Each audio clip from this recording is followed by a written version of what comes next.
I've been trying to get this build out to you as soon as I could, but I've been really busy designing an insane concept that will actually blow your minds. More on that later. But remember that Deathless Solo Mark 6 lab video I made? Well, that was using this build with Mark 5 weapons equipped. And after I completed that lab, I got all I needed to finalize this build. Then I went back to the lab again with Mark 6 weapons this time. And man, the difference was astounding. 𝐿dara's Lullaby, a 3-round burst battle rifle that's deadly at mid to long ranges with a 1-second reload coupled with a shell burster scattergun. Also a 1-second reload. It just doesn't seem fair, because if I was doing this with the Syndicate Impaler Mark 5 scattergun, well, I'm sure you can appreciate the contrast with the Mark 6 weapon setup. What is going on, fam? We are back and even more broken with another build. It's 𝒉𝒆𝒍𝒑𝒔 from Identity, and I hope you're ready for this one. If you're new to the channel, I cover builds, guides, and discussions, and if that's something you're into, then I'd appreciate a like on the video. Also subscribe to join the family. But let's not waste any more time and get into this build guide. After over 300 hours of DuneAwakening, I think I've finally made the build that is designed to handle anything that DuneAwakening's endgame throws at you. It doesn't matter if you're farming spice, mining resources, or straight up combat. This build has it all. It's a combination of abilities strategically utilized to get this exact outcome. Firstly, let's talk about the gear, okay? Because there's a theory going around that wearing 𝐿𝐴𝐚 heavy armor does not matter when it comes to taking damage. Well, I'm here to tell you that is not true. From experience, I've used all tiers of armor, and 𝐿𝐴𝐚 heavy armor makes a huge difference. Heavy armor in general. It will, in most cases, decide your fate when you get downed, which you will inevitably do.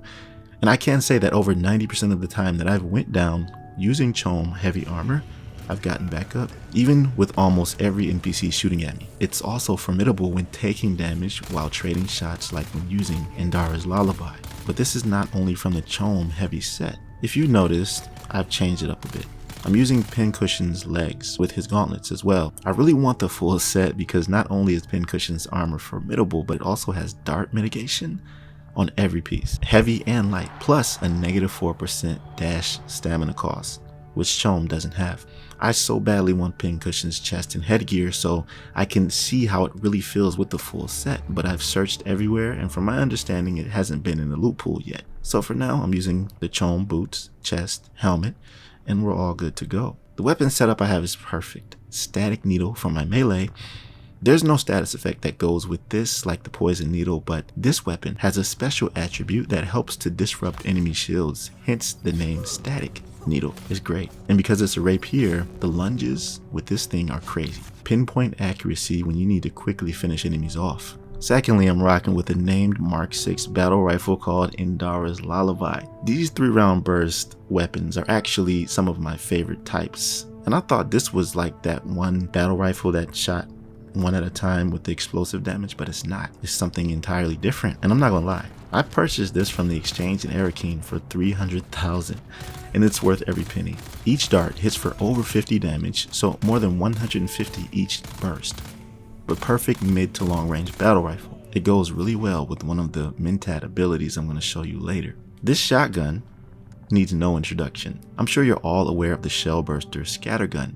This was available last week in one of the shipwrecks in the deep desert, and if you don't have this, don't worry. You can still use something like the Syndicate Impaler, which deals bleed damage instead of fire. I actually soloed and went deathless using the Syndicate Impaler, so it's completely viable to use. But if you want an overkill, the shell burster is the way to go. I seen it available in the exchange for about 500,000 Solari. I don't know, you can decide if you want to buy that or not. Anyways, one of the biggest weaknesses that scatterguns have are the reload time. The shell burster has pretty much a 1-second reload, and each shot is noticeably felt by the enemy. The stagger will stun lock anyone, but you have to be strategic with the way you shoot. I've actually cracked the code on the method, so hear me out. I know that when you see these red indicators around your screen, it gives you the illusion that you're taking damage. Well, you are, but you aren't, meaning that the 𝐒𝐡𝐚𝐧𝐼 shield is taking damage, not you. With this in mind, just don't panic. Instead, use this as an opportunity to instantly destroy them. Let them shoot your shield. These ranged enemies reload often, and as soon as they do, there's your opportunity to take them out. Your shield will not go down when tanking their shots before they reload, and once you have that window, the result is so satisfying. Not only does it hit like a truck, but also sets them on fire. Speaking of fire, I forgot to mention that Chom armor makes you receiving fire damage feel insignificant. So those flamethrower heavy enemies are very easy, so don't be intimidated by their antics. Anyways, this is the weapon setup that I have, and to emphasize why they are so effective can only be explained from the skill tree. Once again, I've built down multiple skill trees, but let's start with the Swordmaster. Make sure to have all melee damages maxed out with the essential stamina passives. I loved using Crippling Strike as an ability to create distance and provide opportunities to penetrate enemy shields with the slow attacks, but you want Dance of Blades as a technique because it empowers your next blade attacks by 20% after killing one enemy, so it keeps your damage high. By the way, I only use Bendu Sprint from 𝐵𝐵𝐺𝐻𝐻𝐻 for certain situations I'm sure you're aware of. It's kind of as important as Shigawire Claw from the Trooper class, and for this class, it's very simple. Upgrade all of your specific weapon damage bonuses, and of course I maxed out Scattergun and range damage, but I also love using the explosive grenades. It has great damage, plus whenever you throw it in the vicinity of rushing mobs, they dive out of the way like they're in fear for their lives. I still need to max this out, but for now, it gets the job done. Moving on. As you know, Mentat is my absolute favorite class. The Sentinel turret is perfect for zoning enemies, providing passive damage, and eventually destroying shields. It's a very low cooldown at 18 seconds and perfect for a playstyle like mine. Now, I have two techniques equipped from the Mentat. Marksman for the headshot damage and exploit weaknesses for increased damage for subsequent attacks in the same area. Remember when I said Indara's Lullaby is the perfect mid to long ranged weapon? Well, not only that, it's also accurate as a heck. When you pinpoint that head, man, this exploit weaknesses ability comes in handy. Now, I haven't checked what's available in the reset for the Deep Desert yet for the labs, but I hope it's something good. Can't wait to go in. And if you didn't know, I love PvP. I know my builds haven't had any PvP or anything like that, but I've just been filling everything out, trying to get my character to where he needs to be before I engage in something like that. I lost my last gun, so I can't really break into bases like I want to. I have some insane ideas, and I want so badly to start wreaking havoc in the deep desert by raiding those bases and trying my builds and techniques against other players. So those videos will be available very soon.